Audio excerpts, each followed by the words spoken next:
time, they say to me, what is the secret to success? And I give them always the short version. I say, number one, come to America. Number two, work your butt off. And number three, marry a Kennedy. But anyway. But anyway, these are the short rules. Now today I'm going to give you the 6 rules of success. But before I start, I just wanted to say these are my rules, and I think that they can apply to anyone, but that is for you to decide, because not everyone is the same. There's some people that just like to kick back and coast through life, and others want to be very intense and want to be number one and want to be successful. And that's like me. I always wanted to be very intense. I always wanted to be number one. I took it very seriously in my career. So this was the same when I started with bodybuilding. I didn't want to just be a bodybuilding champion. I wanted to be the best bodybuilder of all times. The same was in the movies. I didn't want to just be a movie star. I wanted to be a great movie star that's the highest paid movie star and have above the title billing. And so this intensity always paid off for me. This commitment always paid off for me. So here are some of the rules. The first rule is trust yourself. And what I mean by that is so many young people are getting so much advice from their parents and from the teachers and from everyone. But what is most important is that you have to dig deep down and ask yourselves, who do you want to be? Not what, but who. And I'm talking about not what your parents and teachers want you to be, but you. I'm talking about figuring out for yourselves what makes you happy, no matter how crazy it may sound to the people. I was lucky growing up because I did not have the television, or I didn't have telephones, I didn't have the computers and the iPods. And of course Twitter was then something that birds did outside the window. But I didn't have all the distractions and all this. I spent a lot of time by myself so I could figure out and listen to what is inside my heart and inside my head. And I recognized very quickly that inside my head and heart were a burning desire to leave my small village in Austria. Not that there was something wrong with Austria, it's a beautiful country, but I wanted to leave that little place and I wanted to be part of something big. The United States of America, a powerful nation, the place where dreams can come true. I knew when I come over here I can realize my dreams. And I decided that the best way for me to come to America was to become a bodybuilding champion, because I knew that was my ticket. The instant that I saw a magazine cover of my idol, Reg Park. He was Mr. Universe, he was starring in Hercules movies, he looked strong and powerful, he was so confident. So when I found out he got that way, I became obsessed, and I went home and I said to my family, I want to be a bodybuilding champion. Now you can imagine how that went over in my home in Austria. My parents, they couldn't believe it. They would have been just happy if I would have become a police officer like my father, or married someone like Heidi, who had a bunch of kids and ran around like the Van Trapp family in Sound of Music. That's what my family had in mind for me. But something else burned inside me. Something burned inside me. I wanted to be different. I was determined to be unique. I was driven to think big and to dream big. Everyone else thought that I was crazy. My friend said, if you want to be a champion in a sport, why don't you go and become a bicycle champion or a skiing champion or a soccer champion? Those are the Austrian sports. But I didn't care. I wanted to be a bodybuilding champion and use that to come to America and use that to go into the movies and make millions of dollars. So, of course, for extra motivation, I read books on strongmen and on bodybuilding and looked at magazines. And one of the things I did was I decorated my bedroom window, my bedroom wall. Right next to my bed, there was this big wall that I decorated all with pictures. I hung up pictures of strongmen and bodybuilders and wrestlers and boxers and so on. And I was so excited about this great decoration that I took my mother to the bedroom and I showed her. And she shook her head. She was absolutely in shock. And tears started running down her eyes. And she called the doctor. She called our house doctor. And she brought him in, and she explained to him, there's something wrong here. She said, she looked at the wall with the doctor, she says, where did I go wrong? I mean, all of Arnold's friends have pictures on the wall of girls. And Arnold has all these men, but it's not just men, they're half naked. And they're oiled up with baby oil. I mean, what is going on here? Where did I go wrong? So you can imagine, the doctor shook his head and he said, there's nothing wrong. at this age you have idols and you go and have those. This is just quite normal. So this is rule number one. I wanted to become a champion. I was on a mission. So rule number one is, of course, trust yourself no matter how and what anyone else thinks. And of course, rule number two is break the rules. We have so many rules in life about everything. I say break the rules, not the law, but break the rules. My wife has a t-shirt. That says, well-behaved women rarely make history. Well, you know, I don't want to burst her bubble, but the same is true with men. It is impossible to be a maverick or a true original if you're too well-behaved and don't want to break the rules. You have to think outside the box. That's what I believe. After all, what is the point of being on this earth if all you want to do is be liked by everyone and avoid trouble? The only way that I ever got any place was by breaking some of the rules. After all, I remember that after I was finished with my bodybuilding career, I wanted to get into acting and I wanted to be a star in films. You can imagine what the agents said when I went to meet all those agents. Everyone had the same line that it can't be done. The rules are different here. It says, look at your body. You have this huge, monstrous body, overly developed, that doesn't fit into the movies. You don't understand. This was 20 years ago, the Hercules movies. Now there's the little guys that are in. Dustin Hoffman, Woody Allen, Jack Nicholson, before he gained weight, of course, that is. But anyway, those are the guys that were in. And the agent also complained about my accent. He says, no one ever became a star with an accent like that, especially not with a German accent. And yes, I can imagine with your name, Arnold Schwarzenegger, or whatever the name is, on a billboard. Yeah, that's going to draw a lot of tickets and sell a lot of tickets. Yeah, right. So this is the kind of negative attitude they had, but I didn't listen to those rules. Even though they were very nice and they said, look, we can get you some bit parts. We can get you to be, playing a wrestler or a bouncer.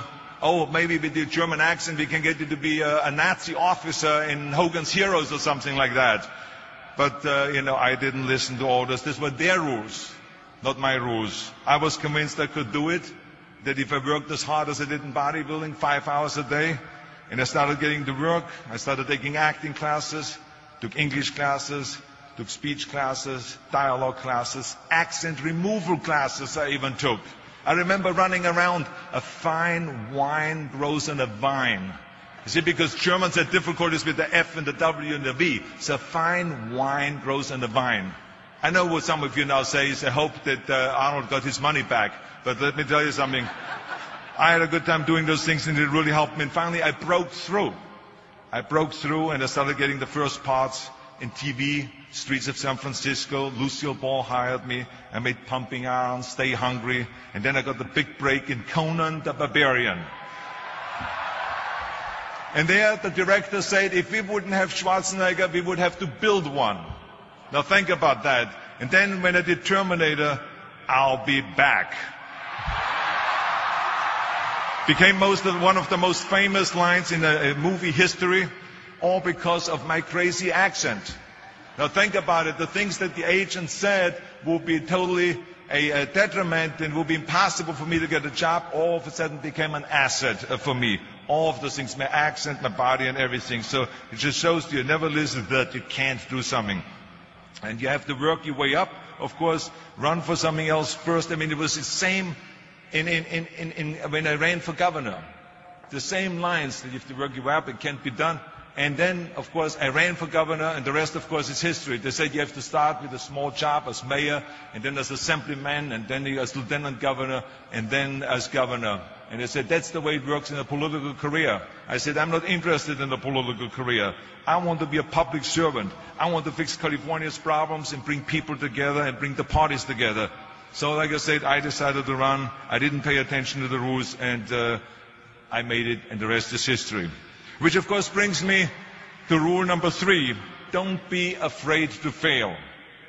Anything I've ever attempted, I was always willing to fail. In the movie business, I remember that you pick scripts. Many times you think this is a winning script, but then, of course, you find out later when you do the movie that it didn't work, and the movie goes in the toilet.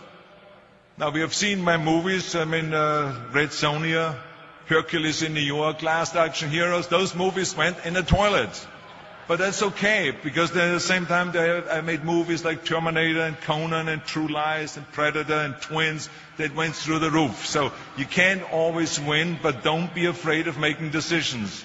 You can't be paralyzed by fear or failure, or you will never push yourself. You keep pushing because you believe in yourself and in your vision. And you know that it is the right thing to do, and success will come. So don't be afraid to fail.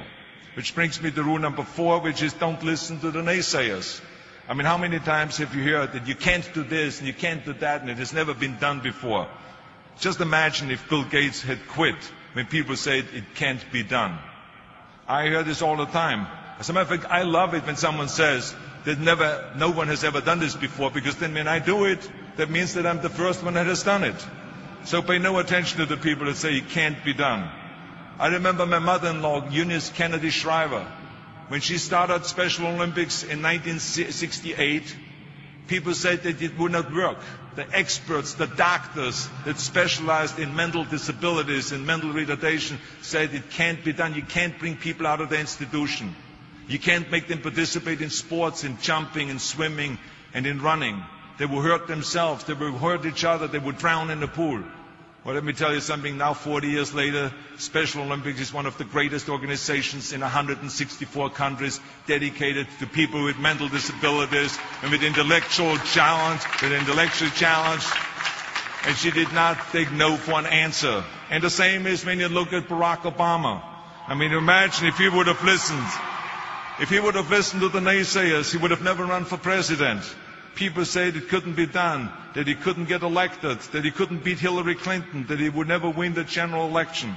But he followed his own heart. He didn't listen to the you can't, and he changed the course of American history. So over and over you see that if I would have listened to the naysayers, I would still be in the Austrian Alps yodeling. I would never have come to America. I would have never met my wonderful wife, Maria Shriver. I would have never had the wonderful 4 kids. I would have never done Terminator, and I wouldn't be standing here in front of you today as governor of the greatest state of the greatest country in the world. So I never listened that you can't. I always listened to myself and said, yes, you can. And that brings me to rule number 5, which is the most important rule of all. Work your butt off. You never want to fail because you didn't work hard enough. I never wanted to lose a competition or lose an election because I didn't work hard enough. I always believed leaving no stone unturned. Muhammad Ali, one of my great heroes, had a great line in the 70s when he was asked, how many sit-ups do you do? He said, I don't count my sit-ups. I only start counting when it starts hurting. When I feel pain, that's when I start counting, because that's when it really counts. That's what makes you a champion. And that's the way it is with everything.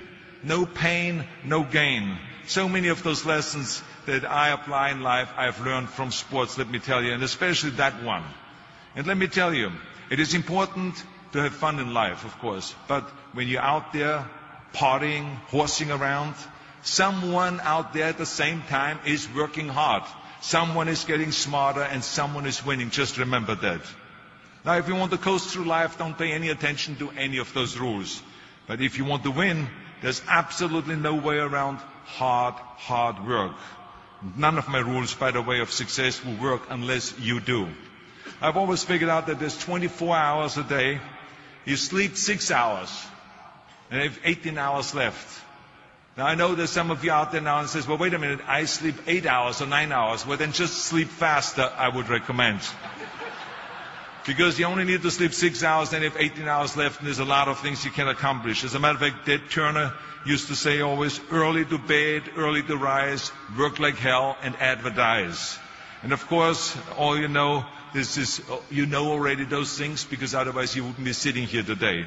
Just remember, you can't climb the ladder of success with your hands in a pocket. And that takes me to rule number 6, which is a very important rule. It's about giving back. Whatever path that you take in your lives, you must always find time to give something back. Something back to your community, give something back to your state or to your country. And my father-in-law, Sergeant Shriver, who is a great American, truly great American, who started the Peace Corps, the Job Corps, legal aid to the poor. He said at Yale University to the students at a commencement speech, tear down that mirror. Tear down that mirror that makes you always look at yourself. And you will be able to look beyond that mirror, and you will see the millions of people that need your help. And let me tell you something, reaching out and helping people will bring you more satisfaction than anything else you've ever done. As a matter of fact, the day after having worked for Special Olympics and having started after-school programs, have promoted fitness, and now with my job as governor, I can tell you, playing a game of chess with an 8-year-old kid in an inner-city school is far more exciting for me than walking down another red carpet of a movie premiere. So let me tell you, as you prepare to go off into the world, remember those 6 rules. Trust